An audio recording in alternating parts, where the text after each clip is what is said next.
Hello, Scorpio. Welcome back to Intuitive Garden Tarot. If you're new, my name is Nicole. Welcome. I'm going to be doing a general reading for the energy around Scorpio for the second half of May 2025. And I'm using the Mind's Eye Tarot deck. This is the deck that wanted to deliver your message today, Scorpio. If you would like a personal reading that's more specific to you, you may book one with me at intuitivegardentarot.org. I would love to do a personal reading for you. Thank you also for liking, sharing, and subscribing to my channel.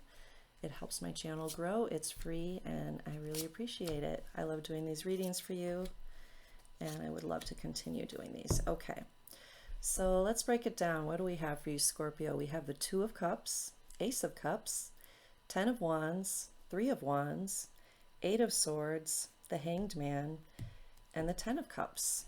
So right off the bat, only one major arcana. This is a more malleable energy, and meaning that there's so little energy on the major arcana. So the minor arcana energy is a little bit more short-lived and changeable, mutable. We have, like I said, no Pentacles. I didn't say that. That's what I was going to say. So we have the Wands, we have the Swords, we have the Cups, no Pentacles. In the recent past, we have the Ten of Wands, and she's really carrying a heavy load. So you might have been feeling quite burdened or bogged down with your energy.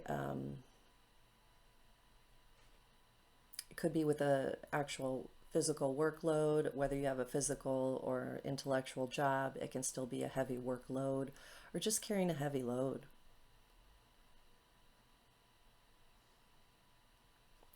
But with the Two of Cups here, this is how you're showing up currently. This is a wonderful energy of balanced union. It can be a romantic partnership, it can be any kind of partnership, but it's one that's heartfelt and in balance and in agreement. So this might be just straight up about love and romance, especially with the Ace of Cups here overflowing behind it. The Two of Cups followed by the Ace of Cups suggests there might be a new partnership, a new beginning, a new love in your life. You might be really balancing and learning to love all aspects of yourself, your divine masculine, your divine feminine energy that you possess. Everyone possesses both. And something about this feels like there might be some darkness or heaviness involved in that. Even though there's balance and union of energies, whether it's inside yourself or with someone else, I feel like it might have, how can I describe this?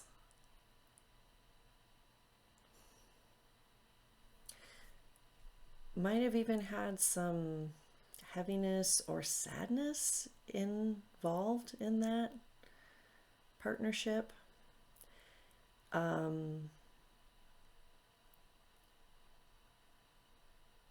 Maybe it's a love that came out of this place of really feeling overburdened. So, and I'm just, why don't you use your own intuition too, Scorpio, and tune into this card. I'm really drawn to this eye that's inside this shell. That is the cup here, and it's above the clouds, and it's almost like it's raining, but the sun's coming out. So there might have been a period within a relationship or a partnership that was heavy. Maybe you went through some trials and tribulations and had to really do some heavy work to get to a place of balance. But that sun rising out of the cup in the background is really important to me too. It's standing out, like the sun will come out tomorrow. A new day is dawning. I feel like there's a fresh start going on. Whether again it's inside yourself or somebody personally, romantically, professionally been working with, it's a fresh start. And with the Three of Wands here in the center of the reading, she's looking forward. She's looking ahead at that sun that was rising out of the cup here. So now she's facing the sun full on. It's in full bloom. And she's not looking back. So I think it's important to let bygones be bygones. If this is about something you're experiencing inside yourself, it's also about not looking back at how things have been or how things were, how difficult things were, your struggles. It's time to now look towards the light and moving forward. Really unburdening yourself and focusing on what's to come, what's on the horizon. And this is the only Three of Wands I've seen where she has wings on her back. Usually it's a male figure looking out, but the gender doesn't matter. The important thing I'm pointing out here is that this figure has wings, and they're magical wings. They have eyes in every direction, and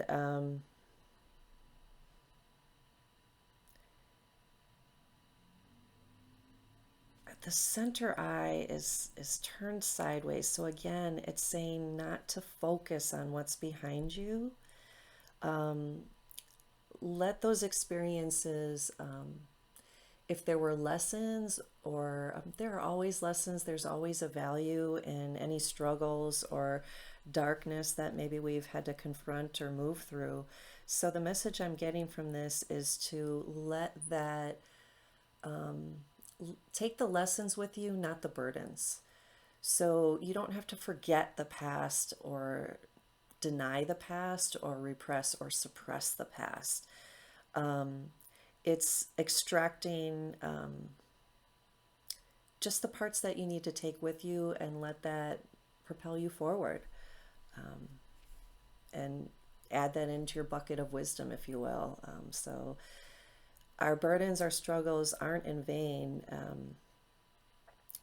There's always some kind of growth or lesson that comes with it. So wearing that as your badge and not living in that story is important. So just take the lightness that came out of the darkness with you, if that makes sense.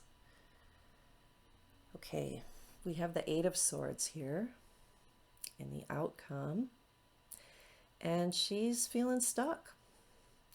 Her hair is so abundant and so flowy. It's flowing, but it's almost like it's being contained at the same time.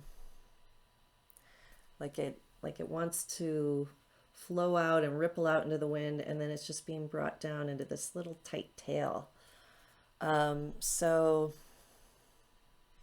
you might be feeling like confined. You might be feeling mentally stuck, like you're still seeing some of those same thought patterns that did keep you stuck in darker places or in lower frequencies.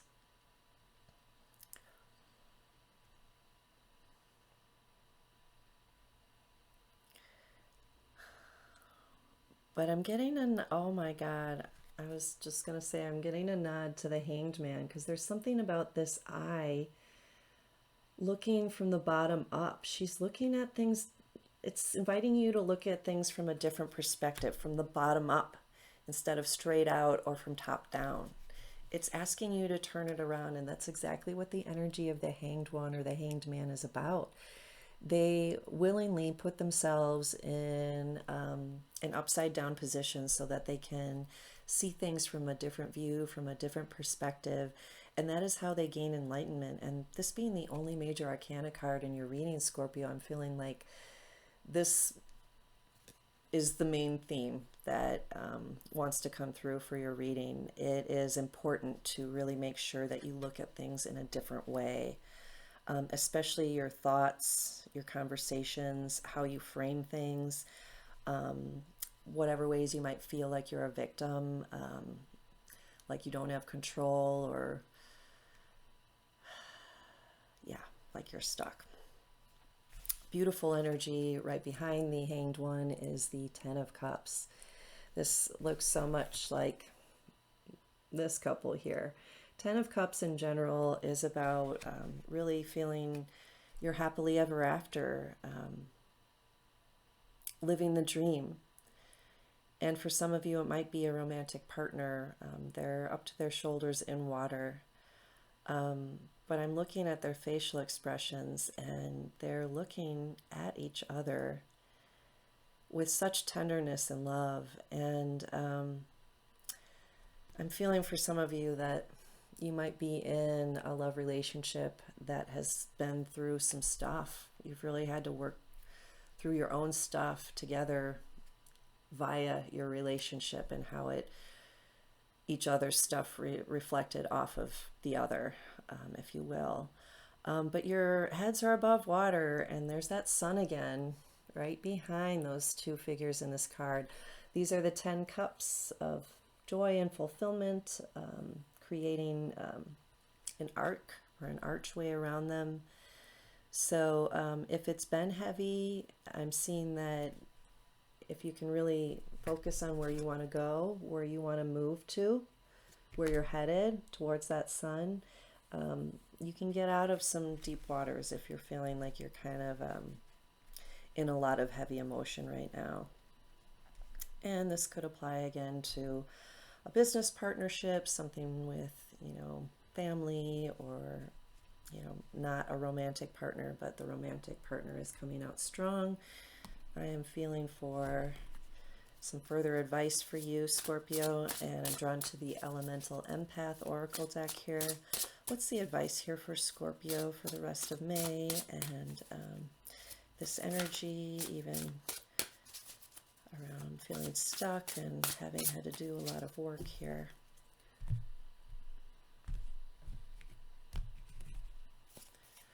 Okay. We have growth, cleanse and release, feel emotions. All right. So let's get to the details at the bottom of each card. Growth here is in the earth element. And she has those butterfly wings that are growing. She's definitely gone through a lot of transformation and enlightenment. There are 3 lotus flowers, 4, 5. I keep seeing more jumping out of the card here. There's one on her heart, but they're embedded in the imagery here. And the lotus flowers are, again, giving a nod to the Hanged One, having that enlightened perspective. He's known to be very enlightened spiritually. So it says, surrender to the process. Simplify your healing and layers. So simplifying your healing will help with this energy of feeling like, oh my God, there's just so much going on. I have all these battles, all these swords to take down around me. It's so much, so one at a time. And it happens in layers. So on that same note too, if you feel like, oh my God, this is about not looking into the past and dwelling on the past and what's behind you, if it seems like, God, are we still doing this again, or am I still in this cycle again? No. It might look the same and feel the same, but if you tune in closely, it might be a lighter layer every time, meaning each time you might revisit a certain energy or frequency or experience or argument with a partner for that matter, it might get resolved a little faster. You might pull yourself out of being triggered a little bit easier each time, or recognize that you're being triggered, etc.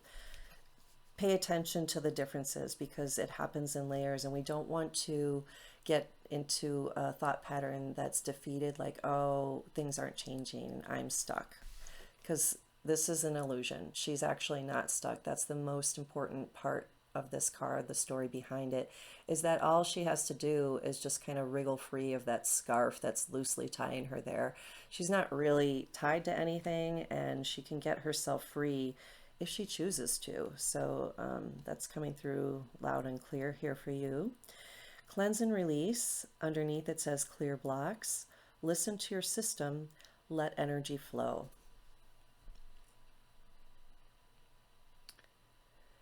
So cleansing and releasing is also a lot of the energy of the Ace of Cups. It's about filling yourself up with self-love. It's a renewal, a renewed energy. Like I said, you might be letting go of an old relationship, or you might be in a partnership that you've been both working with diligently within the relationship to change, to let go of old ways that are weighing you down. And this is saying just that, you know, to let the energy flow, to clear what's ever blocking you and or the people you're relating to or the person you're relating to. Listen to your system. So that's, to me, making sure you stay connected to your body. And it's further amplified by feel your emotions. So we don't want to be too stuck in that heady energy, the swords energy, the air energy. You got two waters here. So you have an earth element and two water elements showing up, which are all about emotions and flow. So you're being encouraged to let things flow. And in doing so, that's how you get the release. And it includes even a good cry. Sometimes that's simply what is needed to shift the energy within yourself or within a situation, to acknowledge the sadness. And once you do, then it can be released and transformed. And underneath feel emotions, it says understand emotions, inner guidance, and validate self. So that's what I was getting to by listen to your system. That's your inner guidance. What does your gut say? Or do you feel tense or nervous in a situation or in a certain conversation? Listen to that. It's guiding you. It's either guiding you to take a step back, or it's alerting you that, you know what, this situation, this relationship isn't necessarily healthy for me, or validating for me in a way that feels healthy and balanced. So only you can determine that for yourselves, and each one of you are having a different experience. But she has her hand on her forehead with all this spiky energy, like her crown, reaching up to her higher self, her higher guidance. It's like a crystal that's up there. I feel like that's the eighth chakra, or something cosmically guided, your cosmic guidance. That's going to be important here too, again, to just not be in your head, and to make sure that you're connecting with your intuition and whatever guidance you're getting from the cosmos, or your guides, angels, God, whatever your belief system is. But that's going to be key for really having that enlightened perspective, and knowing where your blocks are too, because we can't heal or let go of things that we're not aware of or we haven't understood yet. So you're being invited to take the time to feel in and understand what the blocks are, and getting clear and solid on releasing them in whatever way is effective for you. All right, Scorpio, I hope that was helpful. Thank you for watching to the end. I really appreciate it, and I will see you next time.